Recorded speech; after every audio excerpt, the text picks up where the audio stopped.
চুল পড়া বন্ধ হবে, চুল কালো হবে, মাত্র একটি উপাদান দিয়েই বানালাম হেয়ার প্যাক। আসসালামু আলাইকুম। তো আজকে আমি আপনাদের দেখাবো কিভাবে চুল পড়া বন্ধ হবে এবং চুল কালো হবে। দেখতেই পারতেছেন এখানে পাতাসহ কিছু গাছ আছে। তো এই পাতাসহ গাছের নাম কেশরস গাছ, আবার কেউ কালামানিক পাতাও বলে। তো এই পাতায় কিন্তু চুল কালো হয় এবং চুল পড়া বন্ধ হয়। এখানে আমার ভাইও দেখতেছিল গাছটা কেমন। তো তারপরে আমার মা আমাকে শিলপাটায় সম্পূর্ণ পাতাটা বেটে দেয়। তো এখানে কিন্তু কম হয়ে যাবে পাতাটা বাটার পরে, আর একদম মিহি করে পাতাটা বাটতে হবে। আপনারা চাইলে ব্লেন্ডারেও কিন্তু মিহি করে নিতে পারেন। দেখতেই পারতেছেন কতটা মিহি করে বাটা হয়ে গেছে প্যাকটা।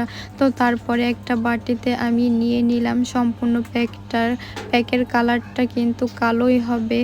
তো তারপরে আমার দাদি আমার মাথায় প্যাকটা লাগিয়ে দেয়। লাগানোর পরে 10 মিনিটের মতো রাখতে হবে।